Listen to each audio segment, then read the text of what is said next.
Bem-vindo ao Mediunidade Simples, o seu podcast para estudos sobre mediunidade à luz do Espiritismo. Venha estudar conosco as questões cotidianas da mediunidade de forma descomplicada, leve, acolhedora e acessível a todos, conforme o Cristo nos recomendou.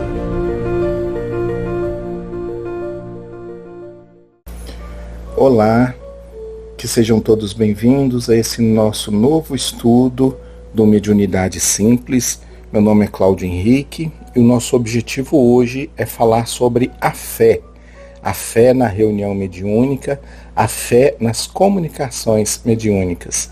E eu gostaria de começar trazendo uma citação do Atos dos Apóstolos, onde a fé de homens que servem a Deus às vezes nos fazem questionar se nós estamos no caminho certo, se nós entendemos de fato o que Deus nos fala. Isso como uma demonstração de que é possível sim questionar, nós só não podemos deixar de nos comunicar, deixar de acreditar. Esse episódio ele aconteceu em Atos, capítulo 9, nos versículos de 10 a 19, e diz respeito a Ananias, quando Cristo lhe aparece e pede que ele reabra os olhos de Saulo de Tarso, que seria o apóstolo Paulo. E o Cristo pede. Eu vou ler como está escrito na Bíblia. Ora, havia em Damasco um discípulo chamado Ananias. Disse-lhe o Senhor em visão: Ananias, ao que respondeu: Eis-me aqui, Senhor. Então o Senhor lhe ordenou: Dispõe-te e vai à rua que se chama Direita, e na casa de Judas procura por Saulo, apelidado de Tarso, pois ele está orando. E viu entrar um homem chamado Ananias, impor-lhe as mãos para que recuperasse a vista, lembrando que Saulo estava cego depois do encontro com Jesus na porta de Damasco. Ananias, porém, respondeu: Senhor, de muito tenho ouvido a respeito desse homem. Quantos males tem feito aos teus santos em Jerusalém? E para que trouxe autorização dos principais sacerdotes para prender a todos os que invocam o teu nome. Mas o Senhor lhe disse: Vai, porque este é para mim um instrumento escolhido para levar o teu nome perante os gentios e rei, bem como perante os filhos de Israel. Pois eu lhe mostrarei o quanto lhe importa sofrer pelo meu nome. Então Ananias foi, e entrando na casa, impôs sobre ele as mãos, dizendo: Saulo, meu irmão, o Senhor me enviou, a saber, o próprio Jesus, que te apareceu no caminho por onde vinhas, para que recuperes a vista e fique cheio do Espírito Santo. Imediatamente lhe caíram dos olhos como que umas escamas, e tornou a ver. A seguir levantou-se e foi batizado. Esse episódio ele conta como a fé é importante, mas nós podemos questionar a fé em determinados momentos. Nós podemos conversar com Deus. Quando a dor nos visita, as dificuldades, é possível questionar, é possível perguntarmos. O que a gente não deve fazer é deixar de conversar com o Mestre, deixar de conversar com os Espíritos que nos guiam, que nos orientam, e principalmente deixar de fazer aquilo que eles nos pedem. Então, uma fé cega como a fé de Abraão, que aceitou sacrificar Isaac, como está descrito no livro de Gênesis, a gente não tem uma fé deste tamanho. Mas Jesus nos conhece, Jesus nos convida pela fé que nós temos. Então, não é necessário sermos como Abraão, podemos ser como Ananias. Mesmo duvidando, mesmo sem entender, nós atenderemos ao chamado e faremos o que o Mestre nos pede. Mas eu coloquei esse primeiro momento para dizer que é possível sim questionar, é possível termos dúvidas com relação à nossa fé. Mas o próprio Cristo coloca em Mateus, no capítulo 17, versículo de 14 a 21, ele faz uma citação que é muito importante para o nosso estudo de mediunidade. E eu vou ler aqui também antes de fazer alguns comentários. Cita lá: Quando chegaram para junto da multidão, aproximou-se de Jesus um homem, ajoelhando-se diante dele, e disse: Senhor, tem compaixão do meu filho, porque é epilético e sofre muito. Muitas vezes cai no fogo e muitas vezes na água. Apresentei-o aos teus discípulos, mas eles não puderam curá-lo. Jesus exclamou: ó geração incrédula e perversa, até quando estarei convosco? Até quando vos suportarei? Trazei-me aqui o menino. Então Jesus repreendeu o demônio que saiu do menino, e desde aquela hora o menino ficou curado. Então, os discípulos, aproximando-se de Jesus em particular, perguntaram: por que não podemos nós expulsá-lo? E ele respondeu: por causa da pequenez da vossa fé. Pois em verdade vos digo, se tiverdes fé como um grão de mostarda, direis a esse monte: passa daqui para colar, e ele passará. Nada vos será impossível. Mas essa casta de demônios não se expulsa senão por oração e jejum. Nós queremos trazer para discussão, nesse momento, dois fatos dessa citação. Primeiro, de que a fé é importante. E nós temos que entender que a fé não diz respeito somente a nós, encarnados, a fé não diz respeito somente a nós que estamos aqui trabalhando para o Cristo. A fé no mal, ela também existe, ela também tem poder e ela também move montanhas. Quem participa de reunião mediúnica, muitas vezes, viu que espíritos nos desafiam.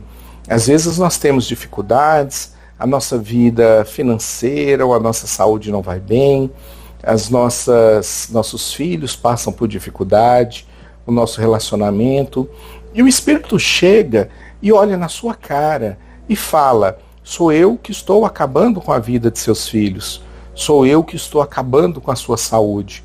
E se você persistir por esse caminho, eu vou te destruir, eu vou acabar com a sua vida. E aí a gente fica pensando, por que o Cristo nos coloca lá? Por que o Cristo permite que de verdade um irmão que nós nos oferecemos para resgatar, como cordeiros enviados em meio aos lobos, com a bênção do Mestre, por que esse irmão poderia nos tocar? Então a gente nota mais uma vez a questão da fé. E nos lembramos de Abraão. Se Jesus pede, se Deus nos pede, nós podemos até questionar, mas nós devemos pensar em obedecer.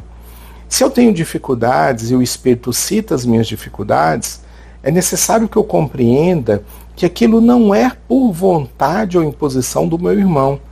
Eu não estou refém da vontade do mal dele. Mas se isso me toca, ou é para que eu possa aumentar a minha fé, ou então isso faz parte de dificuldades pretéritas que vão aparecer no meu caminho e que eu tenho que encontrar com elas. Mas de nada faz parte da vontade única e exclusiva do meu irmão.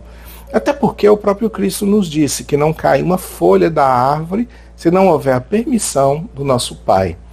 Então todas as dificuldades que nós encontramos, inclusive nas reuniões mediúnicas, nas reuniões com encarnados, em trabalho, em família, onde encontramos dificuldades muito grandes, nós temos que lembrar o que Jesus nos disse. Para alguma casta de espírito é necessário ter jejum e oração. A oração simboliza a fé.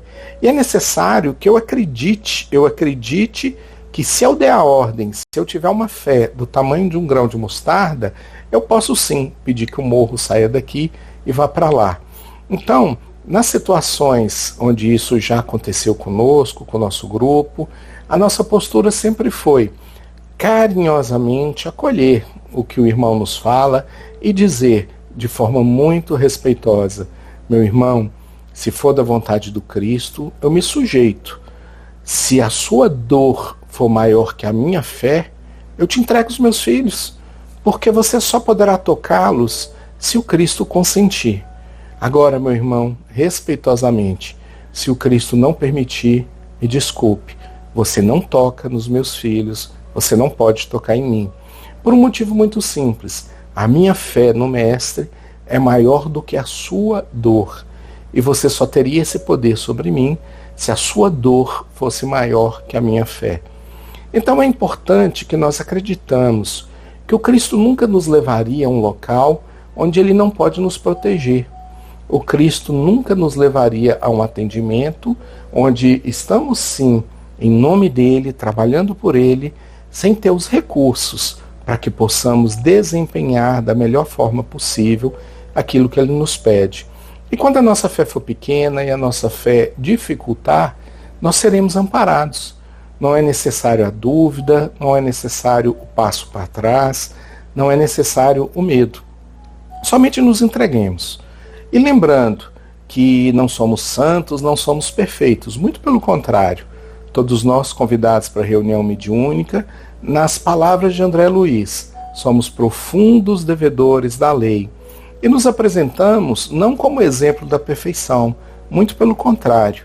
Nos apresentamos como um irmão que possui no perispírito e no corpo todas as cicatrizes daquele irmão que nós estamos resgatando. Então o nosso discurso sempre será: meu irmão, eu conheço a sua dor porque eu sei o que você está fazendo. Eu já passei por isso. Eu conheço o seu aprendizado porque a sua dificuldade é minha. E eu não superei completamente esse aprendizado ainda. Então eu estou aqui não como alguém perfeito, mas como uma muleta, como um irmão que se apresenta para te pegar nos braços e juntos andarmos de volta, um apoiando no outro, em direção ao nosso mestre, para que nosso mestre acolha e receba nós dois juntos. Então é necessário que tenhamos a fé, é necessário que tenhamos a oração. Não é que no dia da reunião mediúnica nós vamos ter hábitos mais elevados e nos outros dias não. Nossos irmãos no plano espiritual nos acompanham todos os dias. E eles sabem, eles olham as figuras de pensamento, as ideações que nós fazemos, aquilo que a gente cria ao nosso redor. Então, eles sabem exatamente quem somos. Não vamos nos apresentar como pessoas perfeitas, mas como endividados, que sozinho, isoladamente, não tem mérito, mas quem nos enviou tem. Eu deixo como reflexão uma citação de um irmão do plano espiritual, quando ele certa vez nos pediu uma missão. E ele nos colocou que iríamos nos encontrar com grandes líderes das trevas, com irmãos com grandes dificuldades. E eu questionei, mas o que falar para esses irmãos? Eles são tão mais estudiosos, inteligentes, eles entendem tão mais das trevas e talvez até do evangelho do que eu. Que autoridade eu teria sobre eles? O que eu diria para irmãos tão evoluídos intelectualmente, mas ainda sem saber amar? E o nosso irmão carinhosamente nos disse: você de verdade não tem essa autoridade, mas o Cristo tem. O Cristo te envia. Então você vai pensar com calma, você vai meditar e só vai responder aquilo que o Cristo já disse.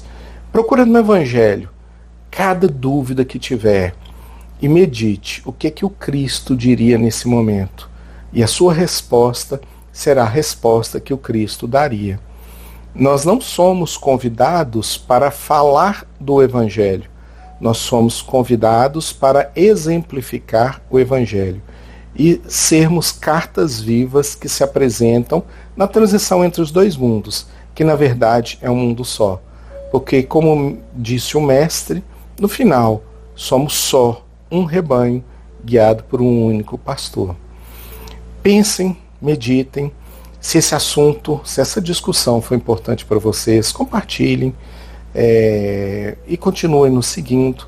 E nos encontramos no nosso próximo encontro, no nosso próximo estudo sobre a mediunidade com Jesus. Fiquem com Deus e até a próxima.